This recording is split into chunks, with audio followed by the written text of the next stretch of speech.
I was 15 when Deborah decided I wasn't part of her new life anymore. It was January, middle of a snowstorm, when she and Tanner packed everything I owned into garbage bags. Not boxes, not suitcases, garbage bags. Tanner stood in the doorway with his arms crossed the whole time, watching Deborah rip my school awards off the fridge and tear them in half. She told me I was always Brandon's kid, never really hers, and that I was ruining everything they were trying to build together. Tanner said something about finally having a real family now that the mistake from her first marriage was leaving. Deborah threw a crumpled $50 bill at my feet and said that was the last money I'd ever see from her. The part that really stuck with me was when she dragged my bags to the end of the driveway and told me if I ever came back, she'd call the cops and say I was stalking them. Tanner yelled from inside that they'd have me arrested for harassment. Then Deborah went inside and I heard the deadbolt click. I stood there in the snow for 20 minutes before I finally called Brandon. My father picked me up in his beat-up Ford. He didn't say much, just helped me load the garbage bags into his trunk and drove me to his apartment across town. Brandon worked construction and lived in a small 2-bedroom place that smelled like coffee and sawdust. He cleared out his spare room that same night and I moved in. We never really talked about what happened. Brandon just made it clear I could stay as long as I needed. Here's what you need to understand about why Deborah did this. When she married Tanner, she wanted a completely fresh start. Tanner had never been married, never had kids, and he made decent money working in sales. Deborah saw him as her chance to reinvent herself, to pretend her first marriage never happened. I was the physical reminder that she'd been married to Brandon, that she'd had a whole other life before Tanner. Every time Tanner looked at me, he saw proof that Deborah wasn't the perfect woman he'd imagined. And Deborah couldn't handle that. So, she erased me. She changed her phone number the same day she kicked me out, blocked me on everything. I tried texting her from Brandon's phone once and she sent back a message saying if I contacted her again, she'd get a restraining order. Tanner's number was already blocked before I even tried. They moved to a different part of town 6 months later and I had no idea where they went. Brandon never pushed me to reach out to her. He just let me exist in his space, helped me finish high school, and supported me when I decided to go to community college. He taught me how to do basic construction work, how to fix things around the house, how to handle money. Brandon wasn't perfect, but he showed up. That's more than Deborah ever did. I'm 23 now. I graduated with an associate degree, got a decent job doing administrative work, and spent the last 8 years building something Deborah doesn't know about. See, Brandon's parents, my grandparents, had set up a trust for me when I was born. It included the house Deborah kicked me out of. The property was technically in the trust, with Deborah having the right to live there until I turned 23. At 23, full ownership transferred to me. Deborah either forgot about this arrangement or she assumed I'd never actually claim it. She was wrong. 2 weeks ago, I turned 23, the trust dissolved, and the property deed transferred into my name.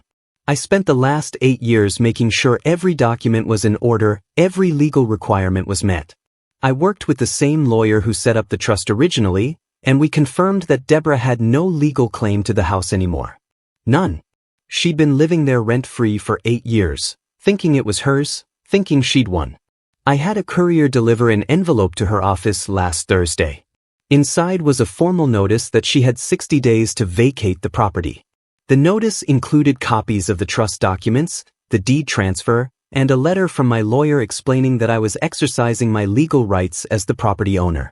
I also included a personal note. It was short. I told her that the house had always been mine, that she'd been living in my property since the day she threw me out, and that her time there was over. Friday morning, my phone started going crazy. 89 missed calls, all from a number I didn't recognize at first. But then I saw the voicemails. It was Deborah. Her voice was shaking in every message, getting more frantic with each one. She was saying my name over and over, begging me to call her back, saying we needed to talk about this, that there had to be some mistake. By the 10th voicemail, she was crying. By the 20th, she was screaming that I couldn't do this to her, that she had rights, that I was being cruel. Tanner left messages too. He tried to sound calm at first, saying they should sit down and discuss this like adults, that surely we could work something out. But by his 5th message, he was angry, saying I was being vindictive and immature, that I didn't understand what I was doing to them financially. I haven't responded to any of them. Not one call, not one text. I've been waiting 8 years for this moment and I'm not rushing it. They wanted me gone. Wanted to pretend I didn't exist. Wanted to build their perfect life without me in it. But they built that life in my house on my property. And now they're going to deal with the reality that their fresh start was never actually theirs. Deborah sent a text this morning saying she's coming to Brandon's apartment to talk to me in person. She somehow got his address. I don't know how, and honestly, I don't care. She said she'll be here Monday afternoon whether I want her there or not. That we're going to sit down and figure this out like family. She actually used that word family. After 8 years of nothing, after telling me I was ruining her life, after dragging me to the curb in a snowstorm, she wants to talk about family. I'm not avoiding her. I want this confrontation. I've been preparing for it since I was 15 years old, standing in the snow with garbage bags at my feet. Brandon asked me yesterday if I was sure about this, if I really wanted to go through with forcing them out. I told him yes. He nodded and said he'd support whatever I decided. The thing is, I'm not doing this just to hurt them. I'm doing this because the house is legally mine because they threw away any right to my consideration when they threw me away. And because I spent 8 years rebuilding myself while they enjoyed living in property that was always meant to be mine. They made their choice when I was 15. Now I'm making mine. Monday is going to be interesting. Update 1. Thanks for all the comments on my last post from Hidden Lies. Yeah, I know some of you think I should just let them stay or work out a payment plan. I'm not doing that, but I appreciate the different perspectives. Monday happened. Deborah and Tanner showed up at Brandon's apartment right when they said they would around 3 o'clock in the afternoon. Brandon was at work, so it was just me. I'd been waiting in the living room, laptop open. All my legal documents printed and organized on the coffee table. When the doorbell rang, I let them wait about 30 seconds before I opened it. Deborah looked older than I remembered. She was wearing office clothes, probably came straight from work, and her eyes were red. Tanner was right behind her in a button-down and slacks, trying to look professional or authoritative or something. They walked in without asking if they could, and Deborah immediately started talking about how we needed to fix this misunderstanding, how there had to be a solution that worked for everyone. I sat down on the couch and gestured to the chairs across from me. They sat. Tanner kept glancing at the documents on the table, probably trying to read them upside down. Deborah launched into this whole speech about how she never knew about the trust situation. How if she'd known the house would transfer to me, she would have handled things differently 8 years ago. She kept saying she thought the house was part of the divorce settlement with Brandon, that she'd assumed it became hers when they split. I let her talk for about 5 minutes before I cut in. I told her she absolutely knew about the trust because my grandparents had explained it to both her and Brandon when they set it up. I was 3 years old at the time, but the documents were clear and her signature was on the original paperwork acknowledging the terms. She started to argue, saying she didn't remember signing anything like that. It was 20 years ago. How could anyone expect her to remember every document she'd ever signed? Tanner tried a different approach. He said even if the house was technically mine now, they'd been living there for 8 years, maintaining it, paying all the utilities and property taxes. He claimed they'd put at least $40,000 into renovations and updates, new roof, new appliances, bathroom remodel. He said legally they deserved compensation for improving my property, and any judge would see it that way. I'd been expecting this. I pulled out my copies of the trust documents and pointed to the specific clause that stated any improvements made to the property during the trust period were made at the temporary resident's own expense and risk with no expectation of reimbursement. My grandparents had been thorough. Deborah's face went white when she saw that clause. Tanner started arguing that it couldn't be enforceable, that it was unreasonable, that no court would uphold something that one-sided. That's when Deborah switched tactics completely. She started talking about how hard the last 8 years had been for her, how she'd made mistakes, but she was still my mother, how family should support each other through difficult times. She brought up memories from when I was little, before the divorce, trying to remind me of good times we'd had together. She said she'd been under a lot of stress when she met Tanner, that she was trying to build a stable life, and she'd made some bad choices, but she never stopped caring about me. I asked her why she changed her phone number the same day she kicked me out, why she threatened to get a restraining order if I tried to contact her, why she moved without telling me where. She got defensive, said I was taking things out of context, that she'd been afraid of the situation becoming volatile, that Brandon had been influencing me against her. Tanner jumped in saying they'd needed space to establish their marriage, that having me around had been creating too much tension. And there it was, the real reason. Tanner admitted that I'd been a problem for them, that my presence had been interfering with their relationship, and they'd needed me gone to make things work. He tried to frame it as a mature decision, like they'd been doing what was best for everyone. Deborah didn't contradict him. She just sat there nodding, saying it had been complicated, that I was old enough now to understand adult relationships require compromise and sometimes difficult choices. I told them they made their choice 8 years ago, and now I was making mine. The 60-day notice stood. They needed to be out by mid-March. Deborah started crying again, saying they couldn't just uproot their entire lives in 60 days, that it was unreasonable and cruel. Tanner said they'd already started looking at rentals, but everything in their price range was in worse neighborhoods, smaller spaces, and they'd been counting on staying in the house for at least another few years, while they saved for a down payment on their own place.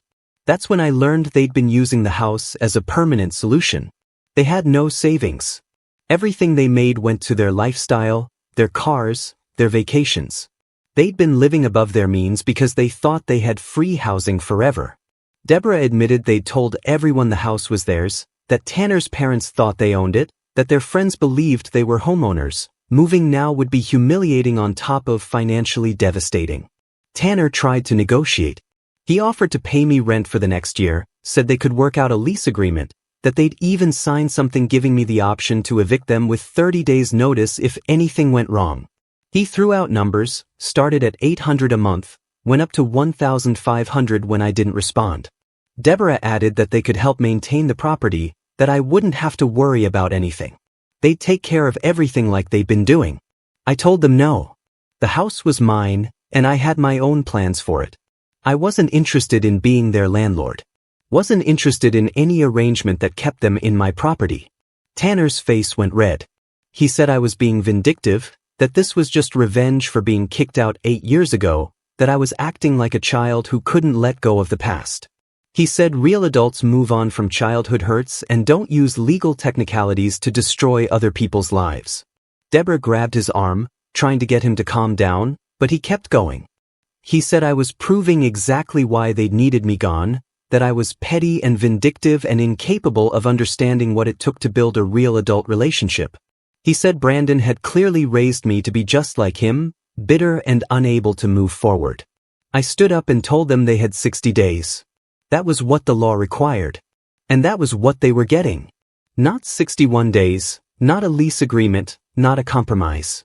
They could spend those 60 days figuring out their next move. Or they could spend it trying to guilt trip me. But either way, they'd be out by the deadline. Deborah was sobbing now, asking me how I could do this to her, how I could be so heartless to my own mother. Tanner was pacing, saying they'd talk to a lawyer, that they'd fight this if they had to, that I'd be hearing from their attorney. I walked to the door and opened it. Told them our conversation was over. Tanner stormed out and Deborah followed him, turning back to look at me one more time before she left. She said I'd regret this, that destroying their life wouldn't make me feel better, that I was making a mistake I couldn't take back. They left. I closed the door. Brandon came home an hour later. I told him what happened and he asked if I was okay. Said yes. He nodded and started making dinner. We didn't talk about it after that. This morning, I got a text from a number I didn't recognize. It was Deborah using Tanner's phone since I never responded to hers. She said they need to meet again because there are things about the house I don't know. Problems with the property that are going to cost me a lot of money if I take ownership. She said she's trying to protect me from making an expensive mistake and I should at least hear her out before I do something I'll regret. I don't know what she's talking about, but I'm going to find out. Update 2. Alright. So, that cryptic text from Deborah about property problems. Yeah, I met with them again Wednesday evening. I told them we could meet at a coffee shop near Brandon's place. Neutral territory. I wasn't letting them back into the apartment. They showed up together again, both looking worse than Monday. Tanner had circles under his eyes and Deborah's makeup couldn't hide that she'd been crying a lot. We sat down at a corner table and Deborah started right in with her warning about the house. She said there were foundation issues, water damage in the basement, and the electrical system needed a complete overhaul. She estimated at least $30,000 in repairs that would need to happen soon, maybe more. She said they'd been managing it on a limited budget, but that I'd be inheriting a money pit if I forced them out. I asked why they'd put $40,000 into cosmetic renovations, but ignored $30,000 in critical repairs. Tanner got defensive and said the renovations were necessary to maintain property value and they'd been planning to address the other issues gradually. Deborah added that they'd been quotes from contractors and could show me the estimates if I wanted proof. Here's the thing. I'd already had the house inspected. 2 weeks ago, right after the trust dissolved, I hired an inspector to go through everything. The foundation was fine. No water damage. Electrical system was up to code. The roof they'd supposedly replaced 3 years ago. It was the original roof from 1998, just cleaned and patched. I pulled out my inspection report right there at the table and slid it across to them. Deborah's face went pale. Tanner grabbed the report and started flipping through it, then tried to argue that my inspector must have missed things, that he clearly didn't check thoroughly enough. I told them the inspector had credentials, had been thorough, and his report directly contradicted every claim they just made. That's when Deborah broke down and admitted that they'd lied about the repairs to try to scare me into backing off. But then she said something that caught my attention. She mentioned they'd been counting on the house for their retirement plan, that they'd already made commitments based on owning it. I asked what kind of commitments. Tanner told her to stop talking, but she was already too far gone. She told me they'd been telling Tanner's parents for years that they owned the house, and 6 months ago, Tanner's parents had given them $50,000 as an early inheritance based on that assumption. Tanner's parents thought they were investing in their son's property. They'd given them the money with the understanding that Deborah and Tanner owned a house worth about $300,000, that they were financially stable homeowners. The $50,000 was supposed to help them pay off some debts and start a real investment portfolio, except Deborah and Tanner had spent most of it. New cars, vacation to Hawaii, paying off credit cards they'd maxed out again within months. I asked if Tanner's parents knew the truth now. Tanner said no, and they couldn't find out because his parents would demand the money back immediately, money they no longer had. He said his father had made it clear the $50,000 was contingent on them being stable, responsible homeowners, not people who'd been living rent-free in someone else's property for 8 years. Deborah started begging me to reconsider the eviction. She said if Tanner's parents found out the truth, it would destroy their relationship with them, potentially cost them another inheritance down the line, and leave them completely isolated from Tanner's family. She offered to pay me rent again, went up to $2,000 a month this time, said they'd sign a long-term lease. Anything to avoid having to tell Tanner's parents they'd been lying. I told them that wasn't my problem. They'd lied to Tanner's parents. They'd spent money that wasn't really theirs to spend, and now they were facing consequences. Tanner stood up and said I was being vindictive, that I clearly wanted to destroy their entire lives over something that happened when I was a kid. He said I needed to grow up and stop acting like the world owed me something just because I'd had a rough childhood. That pissed me off. I reminded him that he'd stood in the doorway and watched Deborah pack my things into garbage bags. That he'd called me a mistake that was ruining their real family. That he'd threatened to have me arrested if I came back. I told him he didn't get to lecture me about maturity or forgiveness after participating in throwing a 15-year-old out in the snow. Deborah tried to calm things down. She said they'd all made mistakes, that Tanner had been trying to protect their marriage, that the situation had been more complicated than I understood. She brought up that she'd been overwhelmed during that time, dealing with the divorce stress, trying to blend a family, managing Tanner's adjustment to having a teenager in the house. She said Tanner had never had kids and didn't know how to handle the situation. I asked her why that was my problem. Why I should care that Tanner couldn't handle being a stepfather. Why I should feel sympathy for them being overwhelmed when their solution was to erase me completely. Deborah didn't have an answer for that. She just kept crying and saying this was all such a mess. Then Tanner played a different card. He said they'd been supporting me indirectly by maintaining the house all these years. That the property had increased in value by at least $80,000 during their time there and I was benefiting from their maintenance and the market appreciation.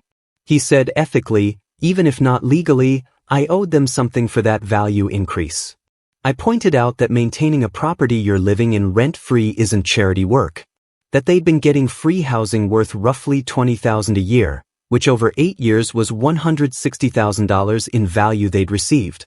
Even with their inflated renovation costs and made-up repair expenses, they'd come out way ahead.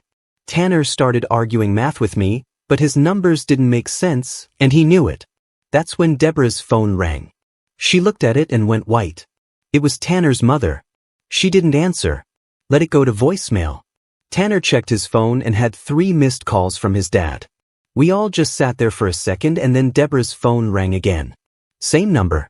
She answered this time. Put it on speaker without thinking. Tanner's mother was asking about a notice that had been delivered to their house. Something about the property on Maple Street. Something legal. Deborah's eyes went huge and she looked at me. I hadn't sent anything to Tanner's parents. I told her that, but then it clicked. The eviction notice had been filed with the county clerk as a matter of public record. Tanner's parents must have been checking something, maybe refinancing their own property or doing estate planning, and somehow came across the filing that listed Deborah and Tanner as tenants, not owners. Tanner grabbed the phone and took it off speaker, walked outside to talk to his mother. Deborah sat there shaking. She said this was exactly what she'd been afraid of. Everything was falling apart. I didn't say anything. I just watched her spiral. Tanner came back inside 10 minutes later. His face was red and he sat down heavily. He told Deborah they needed to go, that they had to drive to his parents' house right now and explain everything. Deborah asked what his mother had said and Tanner just shook his head and told her they needed to leave. Before they left, Deborah turned to me one more time. She said, if I went through with the eviction, I'd be destroying more than just their housing situation. I'd be destroying their relationship with Tanner's family, their reputation in their social circle, their financial stability for years to come. She said all of this could be avoided if I just showed some compassion and worked with them. I told her she had 51 days left to figure out her next move. She walked out. Brandon asked me tonight if I felt guilty about any of this. I told him no.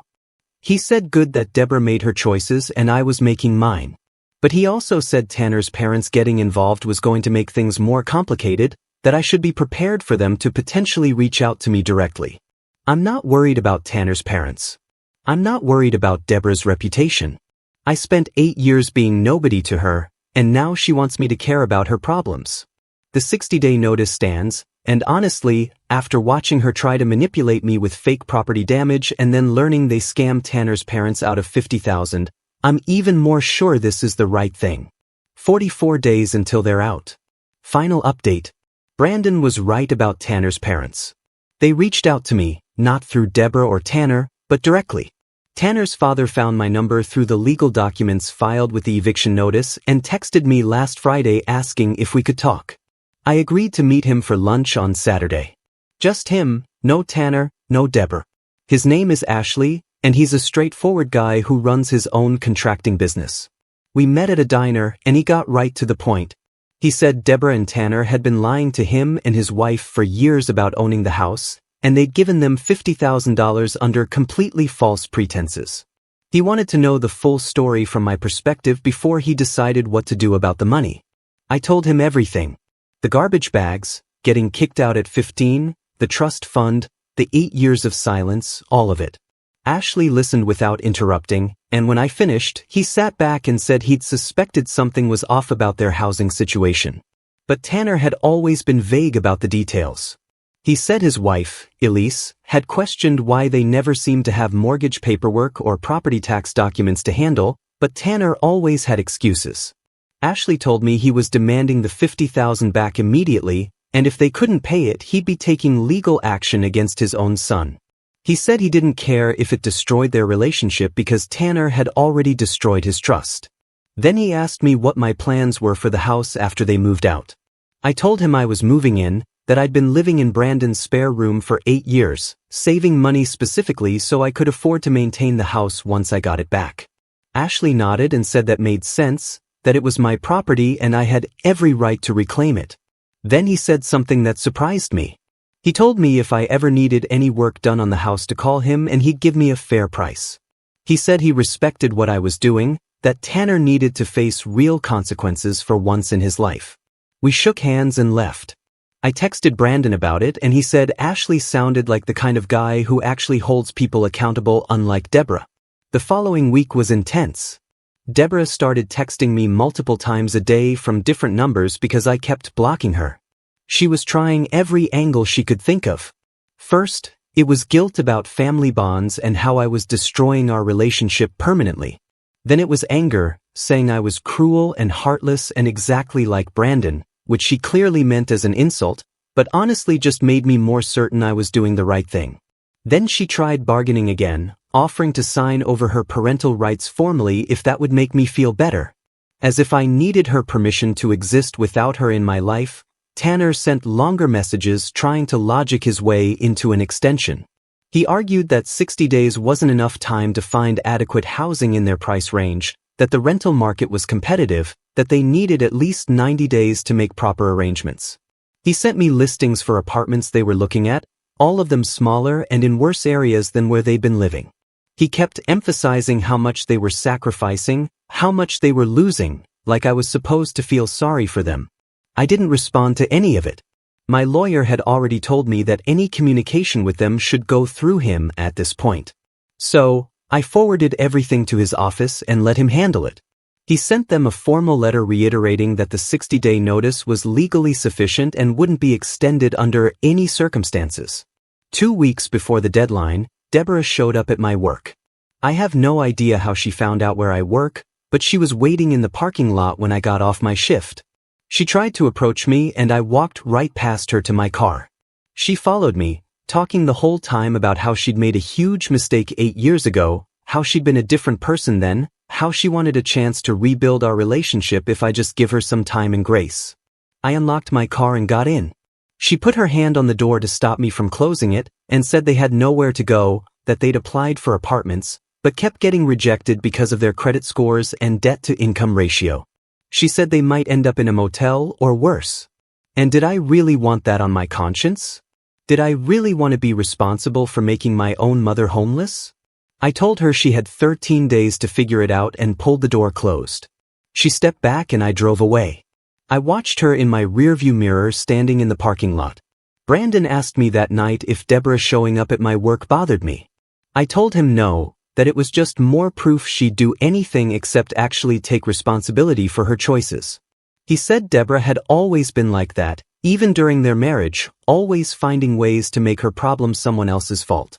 The week before move-out day, Tanner's parents officially demanded repayment of the $50,000.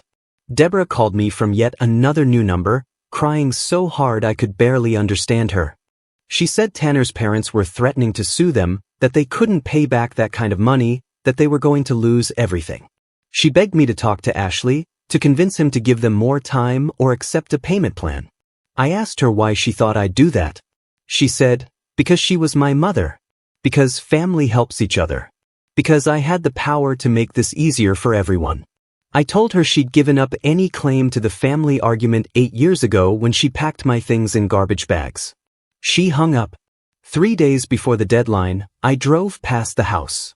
There was a moving truck in the driveway and I could see Deborah and Tanner loading boxes.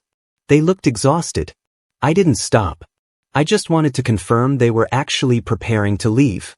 Move-out day was a Thursday. I showed up at 10 o'clock in the morning with Brandon, my lawyer, and a locksmith. The moving truck was gone, but Tanner's car was still in the driveway. I knocked on the door. Tanner answered. He looked terrible. Hadn't shaved in days, wearing old clothes. He said they needed a few more hours to finish clearing out. I told him the deadline was today, that they needed to be gone by end of business. He started arguing that technically end of business meant 5 p.m., so they had 7 more hours. My lawyer stepped forward and said if they weren't out by noon, we'd begin the formal eviction process with law enforcement assistance. Deborah came to the door. Then she looked at me and said they'd taken everything that belonged to them, that the house was empty, except for a few cleaning supplies they were about to grab. Then she asked if I was happy now, if this was what I'd wanted all along, to see them broken and desperate. I told her I'd wanted my house back. That's all this had ever been about. She shook her head and said I'd get the house, but I'd lost any chance at having a real relationship with her, that she'd tried to make amends and I'd thrown it back in her face. Tanner added that I'd be living in that house alone, knowing I'd destroyed 2 people's lives to get it, and he hoped it was worth it. Brandon spoke up then. He told them they destroyed their own lives by lying to everyone around them and living beyond their means. He said, I'd been living in his spare room for 8 years while they enjoyed free housing in a property that was never theirs. And if anyone should feel guilty, it was them. Deborah tried to argue with him, but Brandon just turned and walked back to his truck.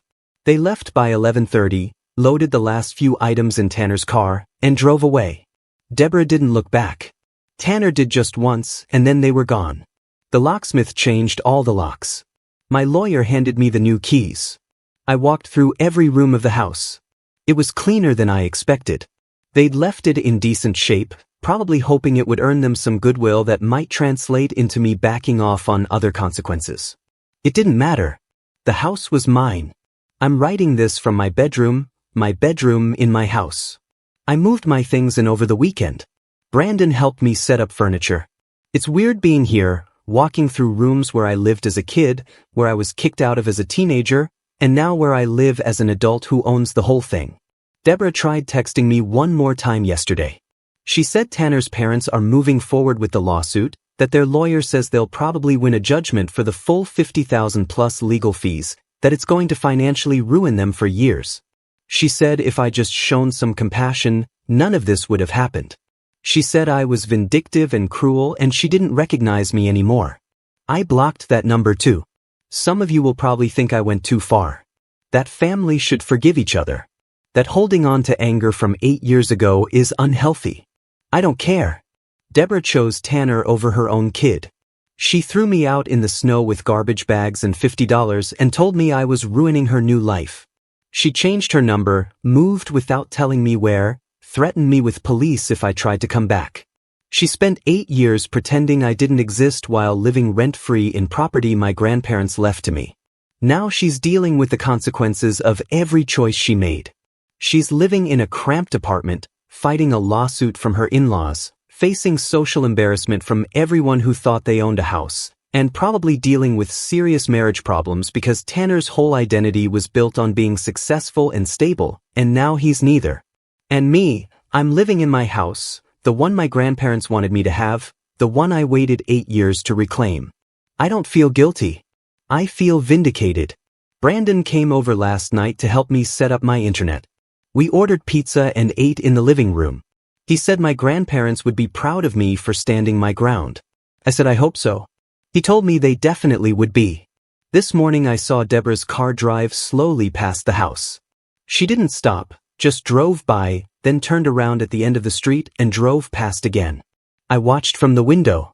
She did it 3 times before finally leaving. She can drive past all she wants. This is my house now. Always was.